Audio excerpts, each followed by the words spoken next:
ask. It is a Saturday morning and beautiful morning. I'm getting ready to go babysit my granddaughter in a little bit, which is always the best day. But I thought before I left, I would just sit here and just have a conversation, a one-way conversation as I'm having it, but hopefully we'll have dialogue in the comments about my journey with tarot and why I am suddenly deciding to make videos like this on YouTube, which is a public platform, and why I haven't done it before. And I think I wouldn't say my approach to tarot is unusual, but it's not traditional. And whatever that means, I just know my own journey with it and how it is a tremendous part of my life, and how I really believe with everything I know in me that it is a tool for all people who want to learn how to see the world in a more with more reality, right? With who understand that the ordinary around us is extraordinary. There is poetry in everything. And I have to say that, you know, tarot to me is very much like drawing. I'm a teacher of art. I teach people how to draw and paint. And the most important thing, and I tell my students this all the time, the most important thing that I'm teaching you when I teach you drawing or painting is I'm teaching you how to see the world that's really right in front of you. An example of this, that if you are my student, you have heard this a million times, but for instance, let's say this candle here, and you won't be able to see this really because of, well, maybe I can change the perspective. So let's say, sorry, I had to sneeze. So let's say this candle, you know, you close your eyes and I tell you, I suggest, take a pencil and a piece of paper and draw this candle sitting, very simply sitting on a table. And I've done this exercise with groups of 150, 200 people as part of a lecture series that I spoke at. And what people do 9 out of 10 times is they do this. And let me just show you. Let me grab a pencil. So what they do is this. They draw, I say to draw the straight line of the table, right? And what they do is they draw this. So there's a flat bottom, and then here's the wick and the flame, and it's like that because their brains know and are correct that the table is flat, the bottom of the candle is flat, and so this line, they just automatically draw it that way.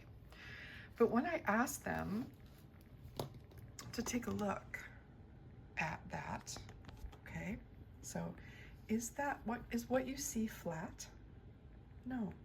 What we see is a curved line, right? Even though our brains know it's flat, what our eyes truly see is a curved line. So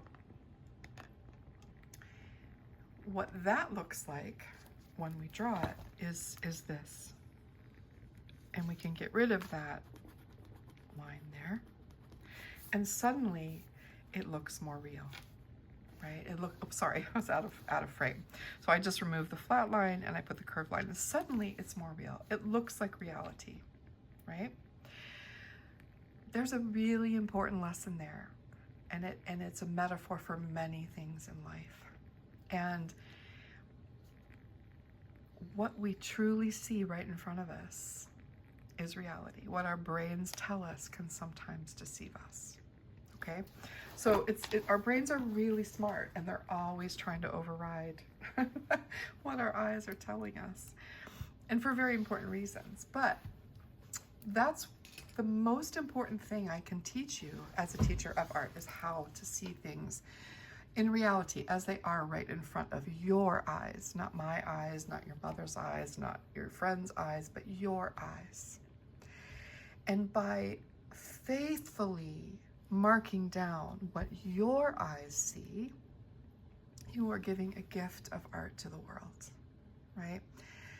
You are also at the same time learning how to see the world differently and notice things and pay attention and be present. And that presence is poetry. And it's how we find poetry in our everyday lives. And it's how we make the ordinary extraordinary. And I truly believe that if all of us took more time to have a practice like drawing or painting or tarot, the world would be a better place. It teaches us to see the extraordinary in the ordinary and to find poetry in our everyday lives. The tarot is no different. Okay, so I'll get to that in a little bit, but my journey with the tarot started, I must have been 13 or 14 around there, and I had a deck. It was this deck, but different. It was a brighter version. It had plaid backs on it, and it's somewhere, somewhere in the world. I don't know what happened to it, but it felt like this sort of secret code to me when I got it.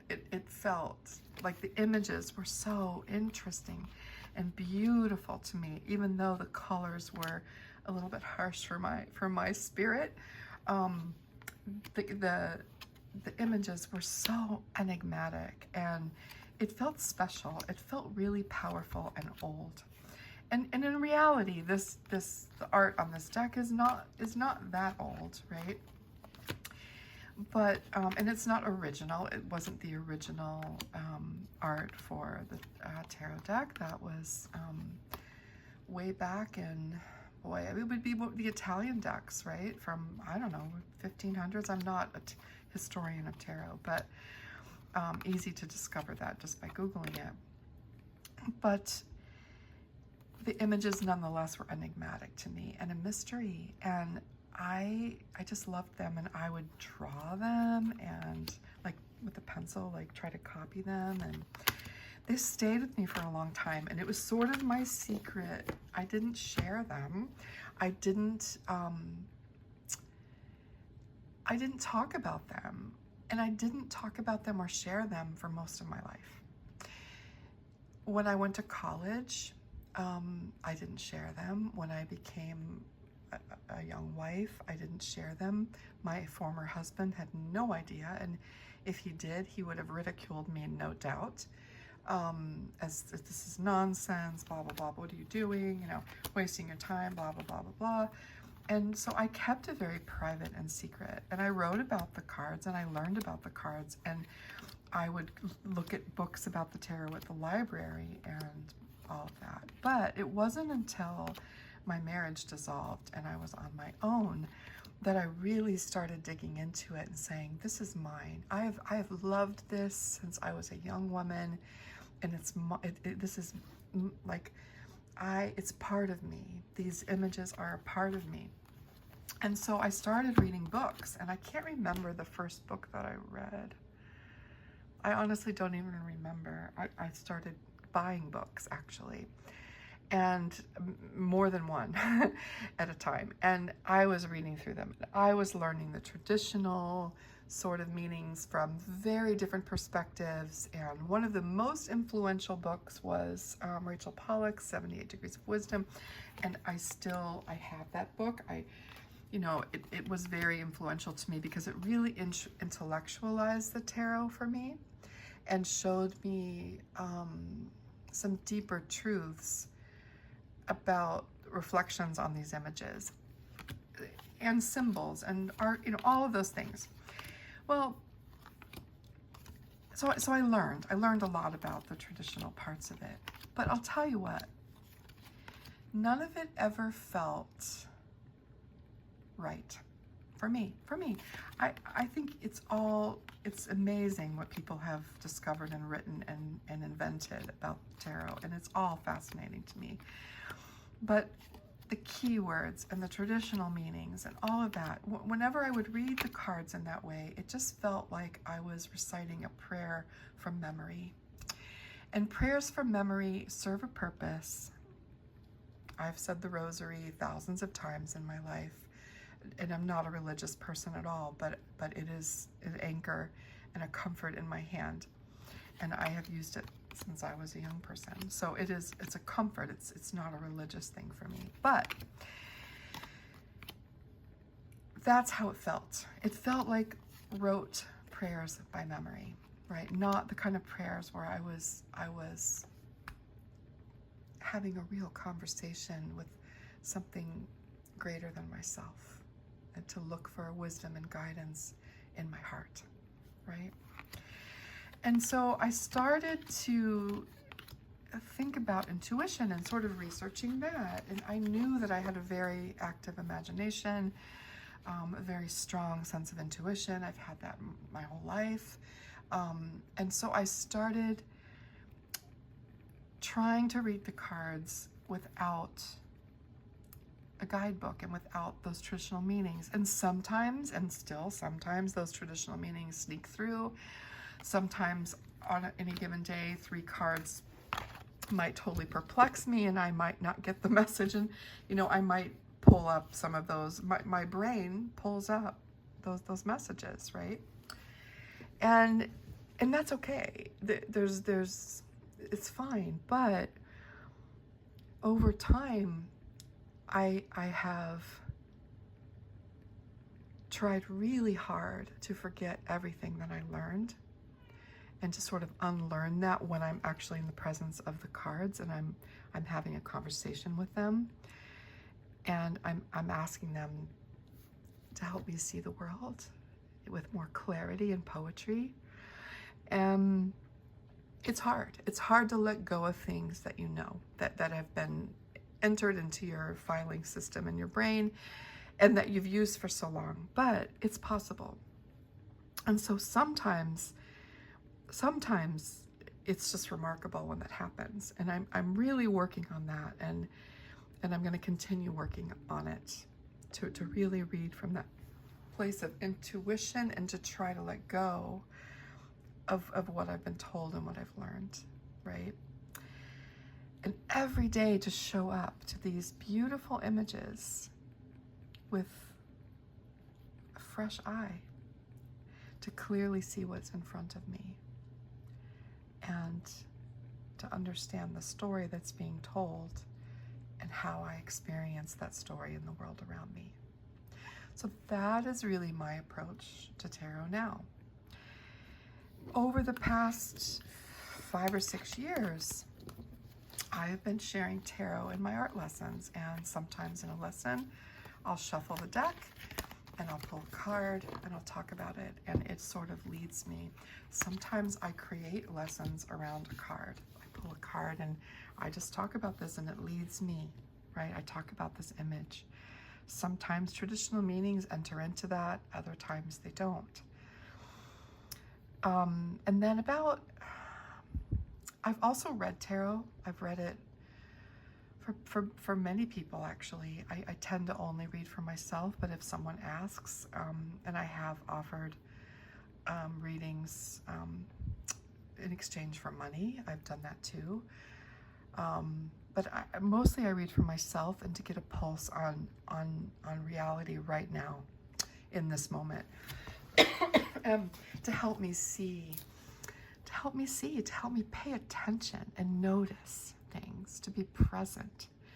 Super important. And it has changed my way of being in the world. It has changed my art. It has changed the way I interact with other people. It has changed everything. Because showing up, just like drawing has, showing up every day with a clear eye and a fresh mind and a presence to reality is a really powerful thing. So that's how I use tarot. And about, I don't know, maybe 6 months ago or more, I decided to create a class because I've sort of created a new system of reading the cards for artists. It was created for artists. It's called Tarot for the Creative Spirit. I'll put a link to the course in the description box below. And it's a wonderful course. I'm very proud of it. And it teaches you a system that's based on 3 things: voice, lens, and invitation. And it's not all that I talk about. I teach you how to read without it, and give you suggestions on how to show up intuitively with the cards. And I give many, many demonstrations. It does offer you keywords, and these are keywords that I sort of made up based on traditional meanings of the cards, because I feel like sometimes people are afraid to approach this big stack of images without some guidance, and I want you to approach them feeling confident and with a mind that is open and ready to explore and full of curiosity. So keywords are fine when you're starting. They're absolutely fine and often necessary. And then once you start to get familiar with the cards and feel a connection to them, whatever deck it is that you choose, you can start letting those go. And we practice the intuitive parts too. I do readings in both ways in the course. So it was really important to me to sort of create something in a way tangible that shares my love for this deck of art and and images. And it's art to me. Tarot is art, and it's the art of living, and it's poetry. So it was important to me to create this course, and I'm really proud of it. And that course eventually turned into a monthly membership that I offer, where it's a fairly small group of people. I think there are 13 or 14 of us who dive into 1 or more cards each month to sort of deep dive into them and to create our own experiences through these cards, or to recognize how they work in our lives and talk about them. And then we meet live on Zoom for a couple hours at the end of the month to discuss it further and practice reading together. So we use the voice lens invitation, but we also read intuitively. And it has been, I just can't tell you how much I've enjoyed it. It is so fulfilling to me and enjoyable, and just makes me feel great. And I know that everyone else involved feels the same. And so that sort of led me to thinking more people need to know. So I thought about starting this section of my YouTube channel and just offering, just really showing up very authentically, honestly, and sharing my experience with the cards and what I've learned. So that's it. I'm not an expert. I am not a tarot teacher. I'm trying to get away from that more and more, and just approach these cards as beautiful, beautiful art that can speak to us through the everyday world around us and make our lives more extraordinary, because we're present and we can see things in reality. So that's my story with tarot. And I want to talk about this deck because this is my most used deck at this point. I'm just starting to branch out into some more historical decks, and more historical than this. And I'm unprepared to talk about that yet, because it's still so new to me and I'm exploring it. And I found a teacher who I greatly admire that's going to work with me one-on-one. And I'm going to be starting that at the end of September, just so I can learn more and actually, that's the wrong word. I want to unlearn. I want to unlearn. So I will report more on that once I've had the experience. But this deck is a Rider-Waite-Smith deck. It's the Pamela Coleman Smith Centennial deck. And I bought this deck when it first came out. I don't even remember how long ago now. And before that I was using the Radiant Rider-Waite, because it's a little bit softer, or like more appealing colors to me than the one I had when I was a young person. But this one, I just fell in love with the colors of this deck. I really, really love how they colored this deck. It's just a little bit more muted and soft. And so this is my most used deck. I have a lot of tarot decks. I don't know how many. I mean, not as many as most people, but here, let me just take a little video of my decks.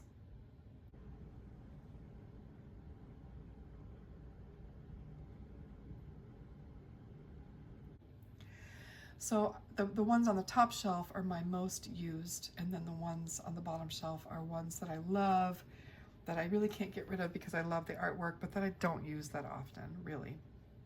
Except for one. I see that one's in the wrong place, the Tarot of the Abyss, which I do use often. So typically though, when I really need, you know, to sit down, I use these. And I'm trying to branch out from that because I guess I want to explore more, right? And so I'm trying to branch out from always grabbing this deck, but it is like a treasured companion. It truly is. My favorite card in this deck is the Two of Swords. It always has been. And the Star. Everybody loves the Star, though, but the Star is a really important card for me anyways. There are a few. I'll show you the ones that are important for me. So the Star, the Queen of Cups, the Hermit,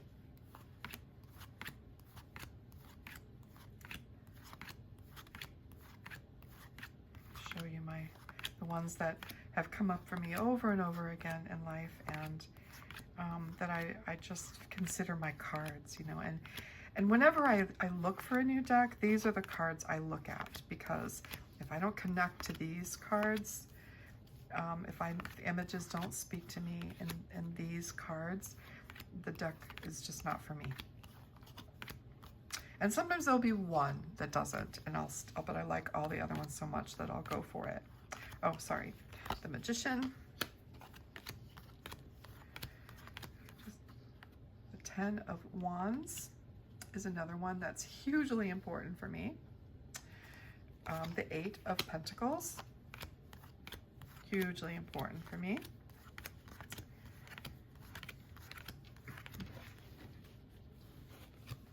And there's one more, guys. I can't find her.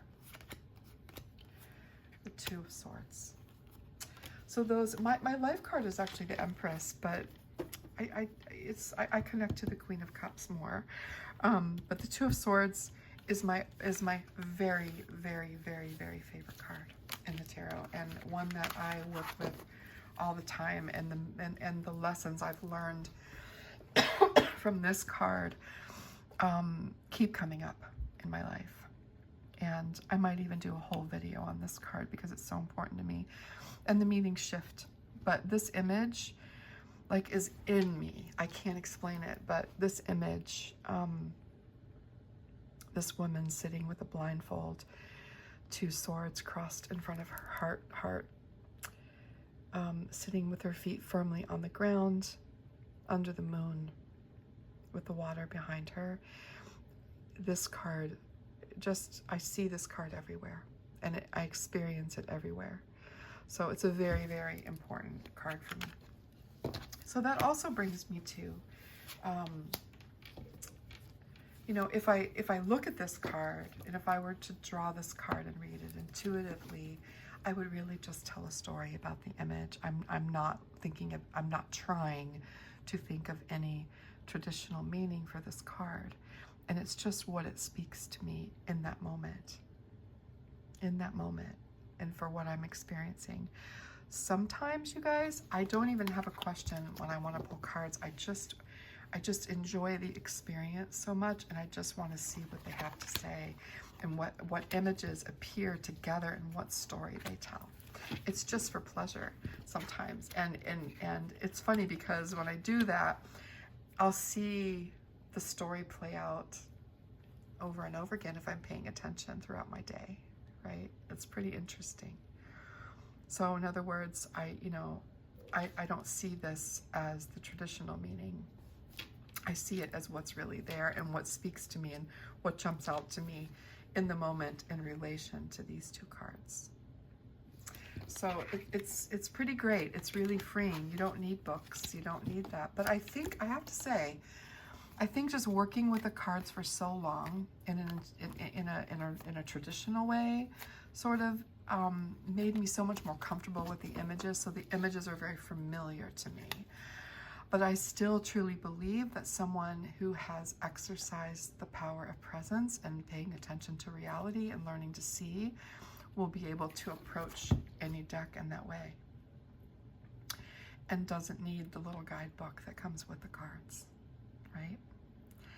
I think this way the tarot is an individual sort of talisman of some kind. You know, it's individual, it's personal to each person that holds it in their hands, and it's sort of like a companion in the real world, and a companion who can help you see the poetry and exquisite, extraordinary moments in your everyday life.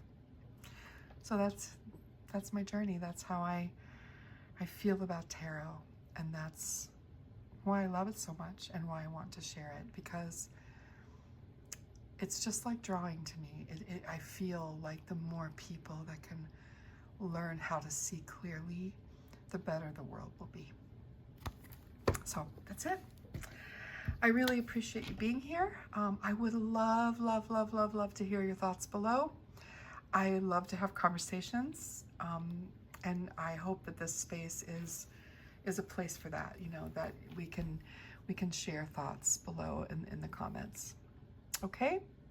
All right, everyone, thank you so much. And I will also leave the links to my tarot course and monthly membership in the description box. They're on Teachable, and I'm really proud of them both, and I put a lot of my heart into them.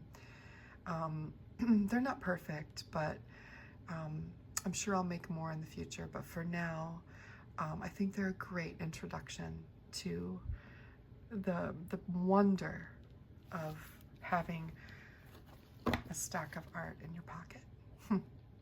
All right, everyone. Thank you so much. Take care.